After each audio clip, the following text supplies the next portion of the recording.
హైదరాబాద్ లో drunk and drive టెస్టులను పోలీసులు ముమ్మరం చేశారు.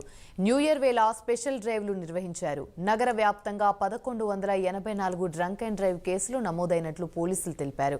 ఈస్ట్ జోన్లో అత్యధికంగా 236 కేసులు నమోదు కాగా సౌత్ ఈస్ట్ జోన్లో 192, వెస్ట్ జోన్లో 179 కేసులు, నార్త్ జోన్లో 177, సెంట్రల్ జోన్లో 102 కేసులు, సౌత్ వెస్ట్ జోన్లో 179 కేసులు రికార్డయ్యాయి.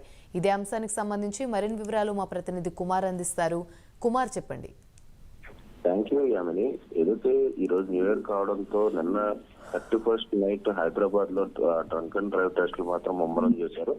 ముఖ్యంగా న్యూ ఇయర్ వేళ స్పెషల్ డ్రైవ్లు కూడా నిర్వహించడం జరిగింది. నగర వ్యాప్తంగా కూడా 1184 డ్రంక్ అండ్ డ్రైవ్ కేసులు నమోదైనట్లు కూడా ఇప్పటికే పోలీసులు కూడా తెలపడం జరిగింది. ముఖ్యంగా చూసుకున్నట్టయితే నిన్న ఈ న్యూ ఇయర్ కావడంతో కూడా ముఖ్యంగా ఏదైతే జనాలందరూ కూడా రోడ్డుపై ఉంటారో అలాగే ఈ నేపథ్యంలోనే ఎవరికి ఎలాంటి అసాంఘిక సంఘటనలు జరగకుండా ఉండేందుకు కూడా పోలీసులు ముందుగానే నిన్న సాయంత్రం 8 గంటలకే డ్రంక్ అండ్ డ్రైవ్ టెస్టులు ప్రారంభించారు. ఈ నేపథ్యంలోనే సుమారు 1184 డ్రంక్ అండ్ డ్రైవ్ ఏదైతే కేసులు కూడా నమోదైనాయి. ఇందులో అత్యధికంగా చూసుకున్నట్టయితే 236 కేసులు ఈస్ట్ జోన్ లో నమోదైనాయి. సౌత్ ఈస్ట్ జోన్ లో 192, వెస్ట్ జోన్ లో 179, నార్త్ జోన్ లో 177, సెంట్రల్ జోన్ లో 102, సౌత్ వెస్ట్ జోన్ లో 179 కేసులు ఏదైతే రికార్డ్ అయ్యాయి.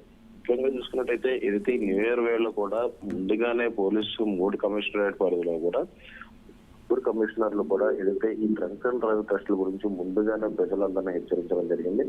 ముఖ్యంగా ఒకవేళ నిన్న డ్రంక్ అండ్ డ్రైవ్ టెస్ట్ లో దొరికితే కనుక 10,000 జరిమానా, 6 నెలలు జైలు శిక్ష ఉంటుందంటూ కూడా ముందుగానే పోలీసులు హెచ్చరికలు జారీ చేశారు. అయినా సరే ఏదైతే న్యూ ఇయర్ సందర్భంగా కూడా జనాలందరూ కూడా ఏదైతే తాగి రోడ్డు మీద వాహనాలు నడపద్దంటూ కూడా గతంలో ఏదైతే పోలీసులు హెచ్చరించిన నేపథ్యంలోనే న్యూ ఇయర్ వేళ కూడా సుమారు 1184 డ్రంక్ అండ్ డ్రైవ్ ఏదైతే కేసులు అయితే నమోదవడం జరిగింది.